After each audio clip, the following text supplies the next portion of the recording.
Welcome to study campus classes. চলো আজকে তোমাদের যে বিহার জিকের যে 12 নাম্বার পার্ট সেটা নিয়ে আমরা এসেছি।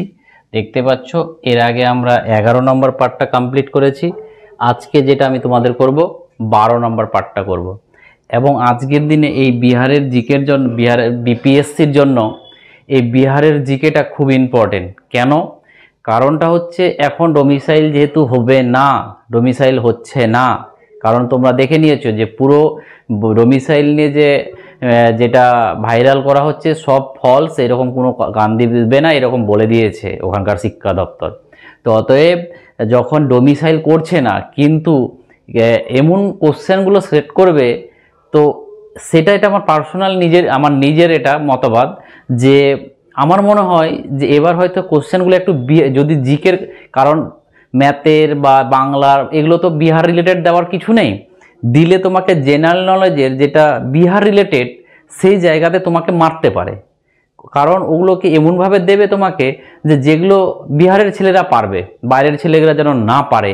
তো টার্গেটটা রাখবে যে কোশ্চেনটাকে সেট করবে এইভাবেই যে মানে বিহারের জিনিসগুলোকে নিয়ে একটু জানতে হবে, না হলে কিন্তু সেটা নাম্বার কমে যাবে। তো তার জন্য পেড ব্যাচ হোক আর ফ্রি ব্যাচ হোক, আমি তো এখানেই ইউটিউবেই এটা করাচ্ছি যে তোমার বিহার জিকেটা এখানেই কমপ্লিট করাবো।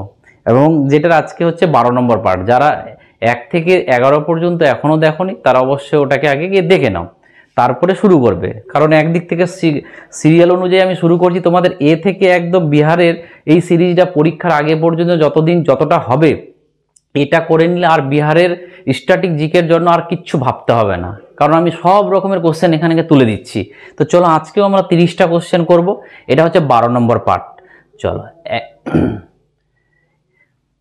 এর আগে 1 থেকে 30টা ছিল সেটটাতে, আজকে আমরা এটাতে যাচ্ছি। দেখো কি বলছে 31 নম্বর কোশ্চেন, যে what type of legislature is the Bihar legislative assembly. মানে বিহার লেজিসলেটিভ অ্যাসেম্বলিতে লেজিসলেটরটা কি টাইপের, মানে কোনো জায়গাতে এক কক্ষ বিশিষ্ট থাকে, যেমন আমাদের ওয়েস্ট বেঙ্গলে আমাদের এক কক্ষ বিশিষ্ট আছে। কেন? কারণ আমাদের বিধানসভা আছে, বিধান পরিষদ নয়। আমাদের বিধান পরিষদ ছিল আমাদের 1969 সালে এটাকে তুলে দেওয়া হয়েছে। আবার যদি বলে কত নাম্বার আর্টিকেল অনুযায়ী এটাকে তোলা যায় বা আনা যায়, এখান থেকে তোমরা 9টাকে হাটিয়ে দেবে। মানে 169তম আর্টিকেল অনুযায়ী বিধান পরিষদকে তোলা যায় বা আনা যায়। আমাদের ওয়েস্ট বেঙ্গল সরকার তুলেছিল 1969 সালে। তো যাই হোক, ওয়েস্ট বেঙ্গল আর পাঞ্জাব তুলেছিল একসাথে। আবার ওয়েস্ট বেঙ্গলের সরকার বিল পাস করেছে বিধান পরিষদটাকে নিয়ে আসার জন্য, ঠিক আছে। তো কথা হলো যে বিহারের এরকম, বিহার হচ্ছে 2 কক্ষ বিশিষ্ট, যেটা আমরা বাই ক্যামেরান বলছি, ঠিক আছে। তাহলে বিহার হচ্ছে 2 কক্ষ বিশিষ্ট। তো আজকের দিনে ইন্ডিয়াতে যে 28টা রাজ্য আর 8টা ইউনিয়ন টেরিটরি, এখানে 2 কক্ষ বিশিষ্ট কটা রাজ্যতে আছে? তো 2 কক্ষ বিশিষ্ট আজকের দিনে 6টা রাজ্যেতে আছে। যেমন বিহার আছে, তার সাথে সাথে তোমাকে জেনে নিতে হবে যে কোন কোন রাজ্যে দ্বিকক্ষ বিশিষ্ট রয়েছে আজকাল। মানে দ্বিকক্ষ বিশিষ্ট মানে বিধানসভা আর বিধান পরিষদ, ঠিক আছে। দেখো আজকের দিনে বর্তমান যেটাতে 2 কক্ষ বিশিষ্ট আছে, যেটা হচ্ছে উত্তরপ্রদেশ, তেলেঙ্গানা, অন্ধ্রপ্রদেশ, বিহার এবং কর্ণাটকা এবং মহারাষ্ট্র। জম্মু অ্যান্ড কাশ্মীর ছিল, কিন্তু জম্মু অ্যান্ড কাশ্মীর কেটে দেওয়া হয়েছে। কেন? কারণ জম্মু অ্যান্ড কাশ্মীর আজকে স্টেটই পড়ে না, তাহলে কি করে ওকে ধরবো? তাহলে মনে রাখবে আজকের দিনে যদি 2 কক্ষ বিশিষ্ট বাইক্যামেরাল কতগুলো, তাহলে বলবে 6টা রাজ্যে আছে, তার মধ্যে কিন্তু বিহার রয়েছে। চলো নেক্সট কোশ্চেনে যে যাবো আমরা, যেটা হচ্ছে 32 কি বলছে দেখো, বলছে how many Rajya Sabha seat does Bihar have in parliament. মানে পার্লামেন্টে রাজ্যসভার সিট কতগুলো আছে বিহারের। যেমন আমি ওয়েস্ট বেঙ্গলটা রিলেট করে দেবো তোমাদের সাথে, কারণ অনেকজন ওয়েস্ট বেঙ্গলেরটা জানো, তাহলে ওর সঙ্গে পেয়ার করে করলে খুব সুবিধা হয়। তো যেমন ওয়েস্ট বেঙ্গলের আমাদের মনে রাখবে যে লোকসভাতে আমাদের ওয়েস্ট বেঙ্গলে কতগুলো আছে? 42। কারণ মমতা আগের বছর ডাক দিল 42 মনে রাখবে। বাট যেখানে বিহারের রয়েছে 40টা, ওদের 2টো কম রয়েছে। বাট রাজ্যসভাতে আমাদের রয়েছে 16টা, ওদেরও রয়েছে 16টা, ঠিক আছে। তাহলে অ্যান্সারটা কি হবে? রাজ্যসভায় কতগুলো? 16টা হবে অ্যান্সার, ঠিক আছে। এই রাজ্যসভার 16টা অ্যান্সার হবে এদের। চলো দেখো তাহলে নেক্সট এবার আমরা পরেরটাতে যাব। দেখো 33 কি বলছে? 33 বলছে how many Lok Sabha seat does Bihar have in parliament. পার্লামেন্টে লোকসভার সিট কতগুলো রয়েছে, ঠিক আছে। তাহলে পার্লামেন্টে লোকসভার সিট যদি দেখা যায়, আজকের দিনে আমি একটু আগেই বললাম যে আমাদের ওয়েস্ট বেঙ্গলের হচ্ছে 42টা আর বিহারের হচ্ছে কটা? 40টা। তাহলে কি হবে? বিহারের 40টা হবে অ্যান্সার, ঠিক আছে। চলো নেক্সট।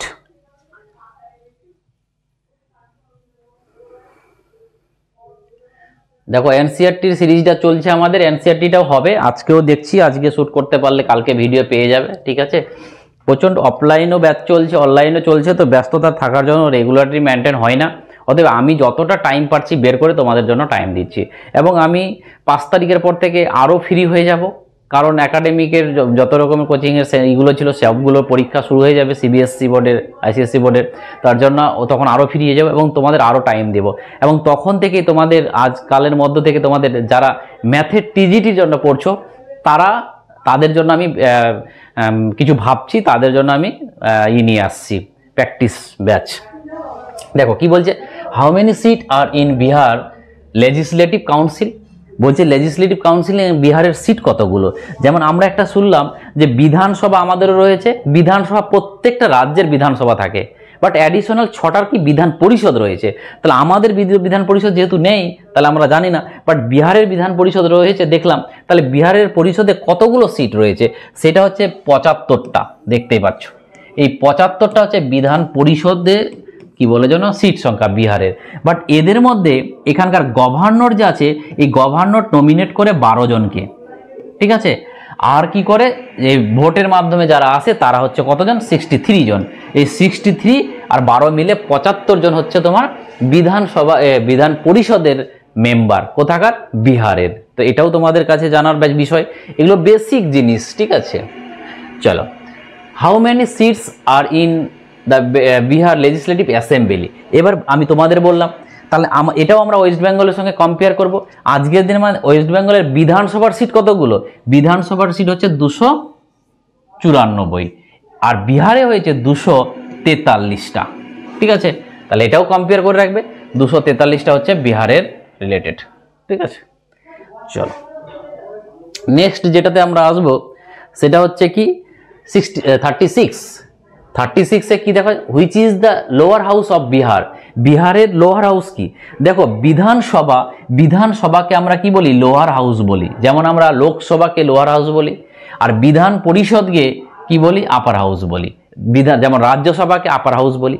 তাহলে এখানে এটা হচ্ছে আমাদের বিধানসভা, আর এটা হচ্ছে আমাদের বিধানসভা, এটা হচ্ছে বিধান পরিষদ। তাহলে আমাদের অ্যান্সার কোনটা হবে? লোয়ার হাউস হচ্ছে আমাদের Bihar legislative assembly, option B হচ্ছে রাইট অ্যান্সার, ঠিক আছে। পপুলার হাউস যেমন আমরা বলি সেই রকম।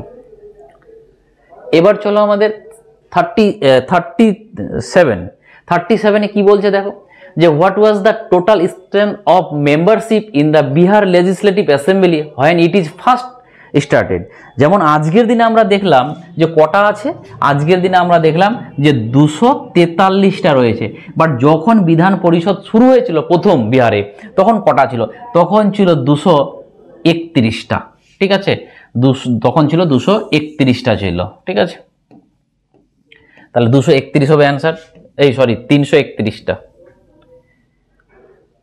নেক্সট কোশ্চেন কি বলছে দেখো, যে when did the first বিধানসভা of Bihar legislative assembly constitute. মানে যখন আমাদের বিধানসভা শুরু হয়েছিল, কখন? বিহারের প্রথম বিধানসভা কবে শুরু হয়েছিল? সেটা সালটা ছিল 1952 সাল, আর তারিখটা ছিল কি 20 মে, ঠিক আছে। তাহলে 20 মে 1952 সালতে বিধান পরিসভা শুরু হয়েছিল, বিধান সভা শুরু হয়েছিল কোথাকার? বিহারের। তাহলে এই ডেটটাও আমাদের কাছে ইম্পর্টেন্ট না হলেও বিহারের কাছে যেহেতু রিলেটেড, মানে বিহারের খুব ইম্পর্টেন্ট, তার জন্য কিন্তু তোমাদের এটা মনে রাখতে হবে। নেক্সটে যাই, দেখো 39 কি বলছে, who became the first leader of the Bihar legislative assembly. দেখো এখানে কি বলছে, লিডার কাকে বলি? হাউসের লিডার আমরা, যেমন আমরা লোকসভার লিডার বলি কাকে? প্রধানমন্ত্রীকে। তাহলে বিধানসভার লিডারকে চিফ মিনিস্টার। তাহলে এক কথা এখানে উল্টোভাবে বলতে চাই যে ফার্স্ট সিএম কে, তো বিহারের ফার্স্ট সিএম হোক বা ফার্স্ট লিডার হোক, সেটা হবে আমাদেরকে Srikrishna Singh. Option B is the right answer. ঠিক আছে, চলো নেক্সট এবার যাবো আমরা 40-তে। 40 কি বলছে দেখো, 40 বলছে who is the first deputy leader of the Bihar legislative assembly. তাহলে বলছে ফার্স্ট ডেপুটি কে ছিল। আজকের দিনে তো আমরা আজকের ডেপুটিটাও জানতে হবে, বা ফার্স্ট সিএমটা তো যা দেখলাম, এবং ফার্স্ট ডেপুটি কে ছিল, তো ফার্স্ট ডেপুটি ছিল আমাদের অনুরাগ নারায়ণ সিং। অপশন বি হচ্ছে রাইট অ্যান্সার। নেক্সট 41-এ যাই এবার দেখো। 41 কি বলছে, 41 বলছে out of 243 seat of the Bihar legislative assembly how many seats are reserve for SC scheduled caste. Scheduled caste এসটির জন্য এই বিধান ইসে আমাদের কতগুলো আছে, 243টা সিট রয়েছে। ওইখানে এসটির জন্য কতগুলো আমাদের আছে সিট ভ্যাকেন্ট, মানে রিজার্ভ আছে। তো রিজার্ভ হবে আমাদের কত, 38টি। তাহলে 38 হচ্ছে অ্যান্সারগুলো। এই পিডিএফটা তোমাদের যারা নিতে চাও অ্যাপের মধ্যে ফ্রি সেকশনে তোমরা পেয়ে যাবে। ঠিক আছে, চলো 42 কি বলছে দেখো, যে out of the 243 seat of the Bihar legislative assembly how many seats are reserve for schedule tribe, মানে এসটি। বলছে এই এসটির জন্য কতগুলো রিজার্ভ, এসসির জন্য আছে 38টা, আর এসটির জন্য আছে কটা, এসটির জন্য আছে 2টো মাত্র। তাহলে 2টো হবে অ্যান্সার। ঠিক আছে, টোটাল রিজার্ভ এসসি এসটির জন্য 40টা বিহারের বিধানসভার। নেক্সট যেটা আমাদের 43 নাম্বার কি বলছে দেখো, out of the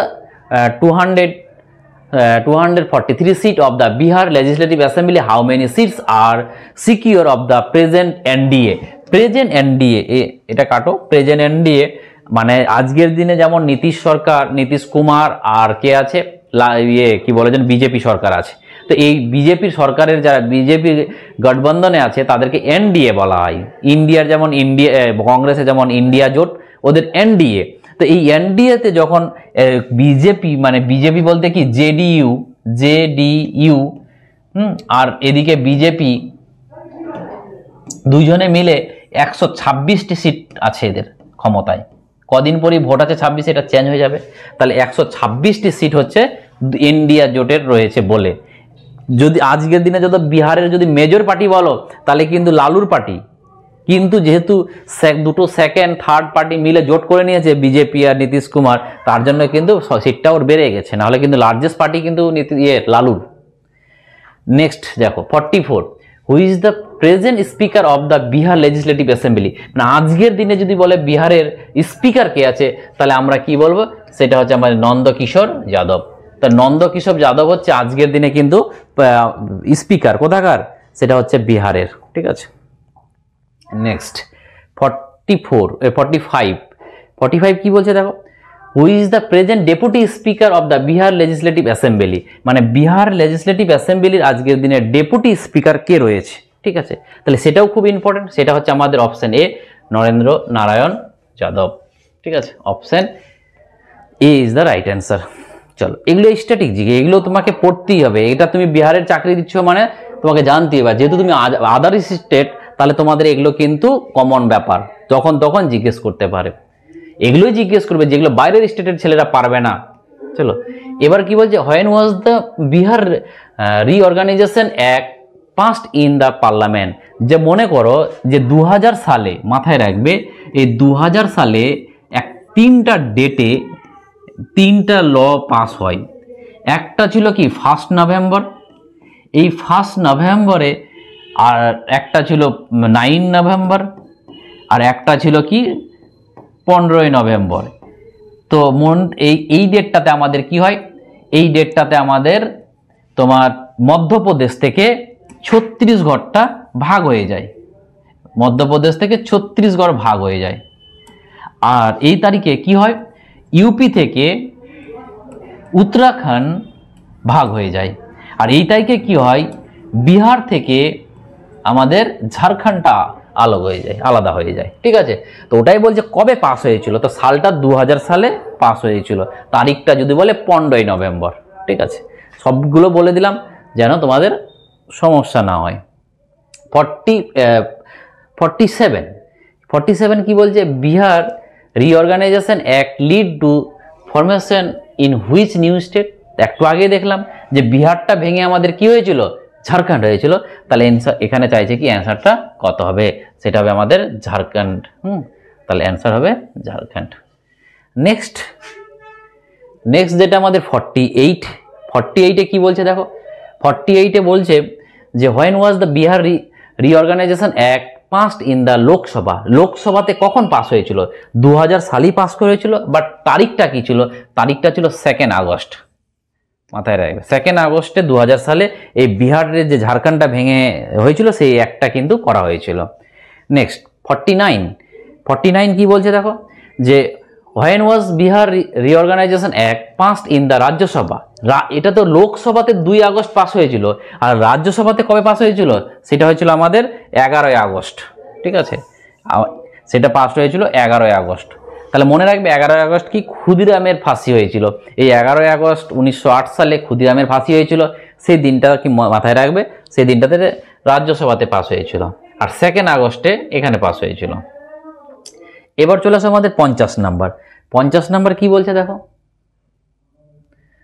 who was the prime minister of India when the Bihar reorganisation act was passed in the parliament that lead to the creation of the new state of Jharkhand. বলছে ঝাড়খণ্ড যখন রাজ্যটা তৈরি হয়েছিল 9 November 2000 সালে, তখন পার্লামেন্টে যে বিলগুলো পাস করেছিল তখন প্রধানমন্ত্রী কে ছিল, তো তখন প্রধানমন্ত্রী হিসাবে ছিল কিন্তু আমাদের কি বলে যেন অটল বিহারী বাজপেয়ী ছিল বলে কিন্তু হয়েছিল। অটল বিহারী বাজপেয়ী ভালো একজন প্রধানমন্ত্রী, এটা মাথায় রাখবে, সে যে পার্টির হোক না কেন, পার্টি বড় কথা নয়, লোকটা হিসাবে ভালো। 51 কি দেখো, হু is the present governor of the Bihar. আজকের দিনে বিহারের গভর্নর কি, এটাও জানতে হবে। তো আমরা দেখতাম যে মোহাম্মদ আরিফ আগে কিন্তু কেরালার গভর্নর ছিল, ওকে এখন কিন্তু বিহারের করা হয়েছে। তাহলে মনে রাখবে মোহাম্মদ আরিফ খান কিন্তু বিহারের গভর্নর রয়েছে, মোহাম্মদ আরিফ খান। ঠিক আছে, এ খুব মাঝে মাঝে চর্চাতে আসে। ঠিক আছে, সবাই চিনো। 52তে যাই এবার। 52তে কি বলছে দেখো, বলছে which president of India was once of governor of Bihar. মানে বিহারের আমাদের যে প্রেসিডেন্ট, যতগুলো প্রেসিডেন্ট হয়েছে, এই প্রেসিডেন্ট একজন সে বিহারের একসময় গভর্নর ছিল। মানে যতজন প্রেসিডেন্ট হয়েছে তাদের মধ্যে একজন আগে বিহারের গভর্নর ছিল, তারপর প্রেসিডেন্ট হয়েছে। তো সেই লোকটার নাম কি বলছে, সে আসলে কেউ না, সে হচ্ছে রামনাথ কোবিন্দ। এই আমাদের রামনাথ কোবিন্দ, এর আগেই টার্মে ছিল রামনাথ কোবিন্দ আগে বিহারের ছিল, গভর্নর ছিল। তাহলে যেহেতু বিহারে কাজ করেছে তার জন্য রিলেটেড হয়ে যাচ্ছে। নেক্সট 53 কি বলছে দেখো, who was the first governor of Bihar before independence. মানে ইন্ডিপেন্ডেন্সের পর বিহারের প্রথম গভর্নর কে ছিল, আমি তো গভর্নরের পুরো লিস্টটা দিয়ে দিচ্ছি তোমাদের। সেটা ছিল আমাদের কি, sir James David Sifton. Option B is the right answer. Next 54 কি বলছে দেখো, 54 বলছে